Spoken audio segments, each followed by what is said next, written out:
Okay, let's go over some medications. Okay, so ortho, the terrible orange looking color that you can't read, those medications aren't as crazy, so that's that's the least readable.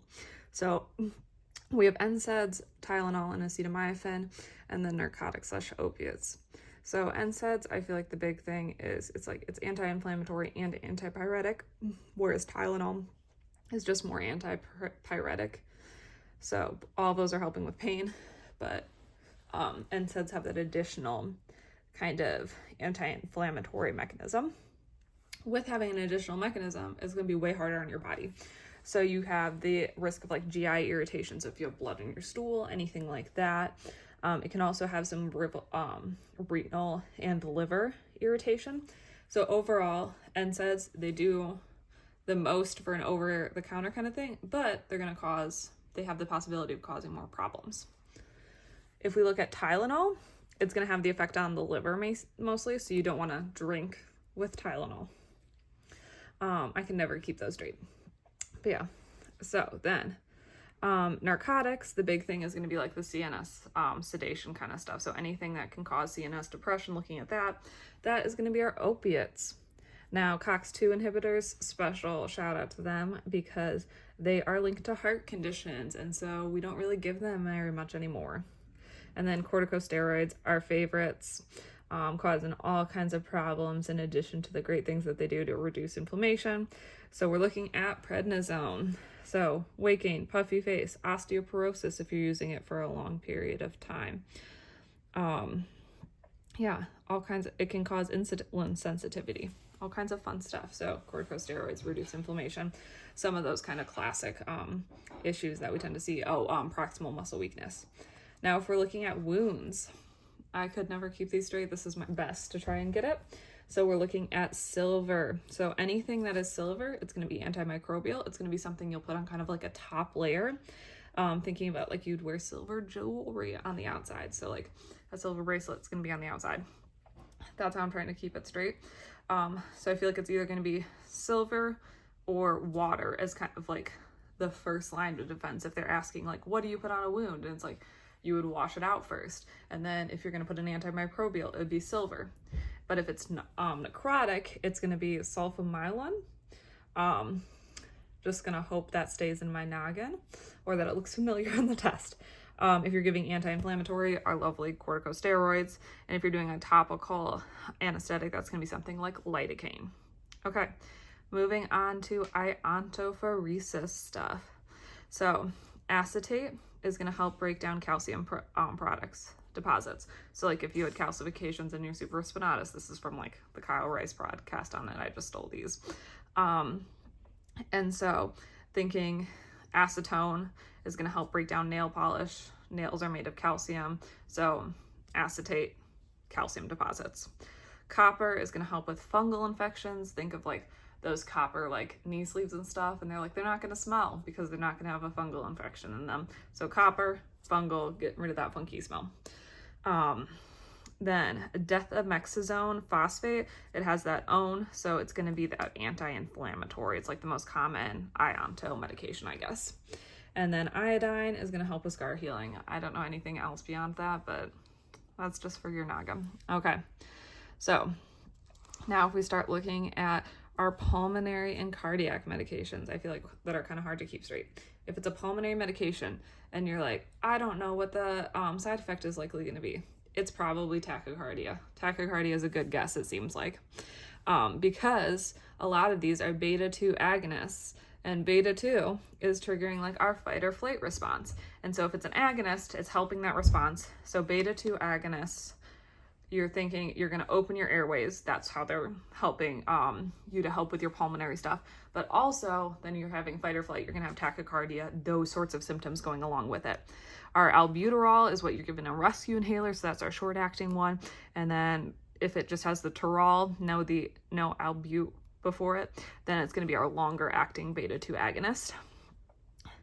Anticholinergic. It's kind of working on the other end. So going against the cholinergic response. The cholinergic response is going to be parasympathetic. And this is going to be like Atrovant or Atropium. also triggering tachycardia. So if you know that it's a pulmonary medication, don't recognize the name, doesn't seem to be a Terol, then you're going to be like, okay, maybe it is still causing tachycardia, and that could be a problem we're expecting. Our anti-inflammatory ones, anything to kind of reduce inflammation and reduce that inflammatory response. We have our glucocorticoids. These are the ones that are kind of tricky and can cause some more problems. So that can cause our hyperglycemia, our osteoporosis long-term, our muscle weakness, anything that you think of with corticosteroids, this can cause it. If we look at zafralukast, it's a leukotriene agonist. So if we're looking at Leucast, you can think leukocytes. Leukocytes are an inflammatory mediator, and so therefore it's helping to reduce inflammation. You're not really worried about side effects. If you see chromalin, it's a specific like inflammatory mediator. It helps to inhibit that inflammation. That's how it works. I won't recognize it if I see it, but it was in there. So same kind of thing, no side effects. Don't think we'll be tested on it, but it's in there. Okay, cardiac. We're looking at our ACE and our RB. The special thing about these is they don't have an effect on heart rate because they're working on our angiotensin. So they're not really working on the heart muscle as much. They're working more so on our smooth muscles. Angiotensin coming from like, we're working like with our kidneys and stuff like that, our adrenal glands. Then, so we're doing that. We're causing that overall vasodilation, going to decrease our blood pressure. That's how it's going to help.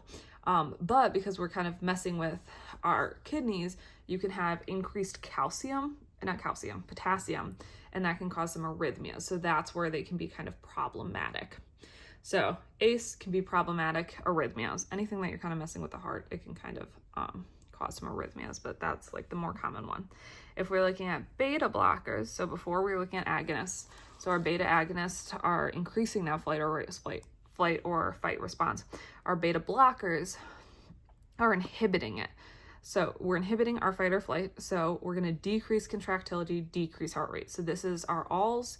And I feel like it's a really common question. It's like, what are beta blockers? Like, what are you worried about? And it's like the heart rate might be blunted.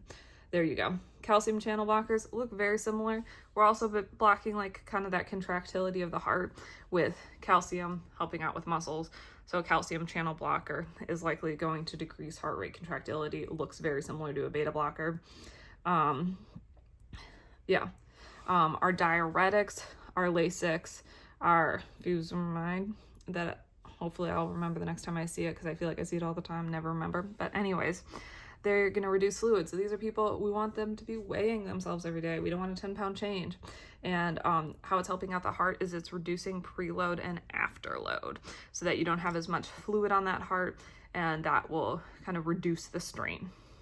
So our digoxin, our digitalis digoxin is our toxin.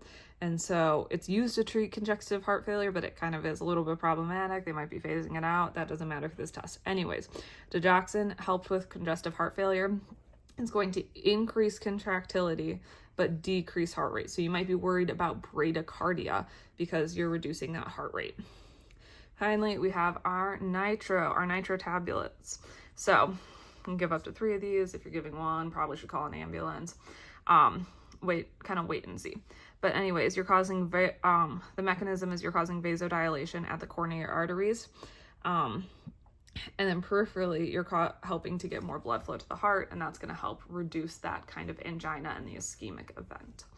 So those are my general overview, I think, of most of the medications that we might be seeing. Hopefully that helps.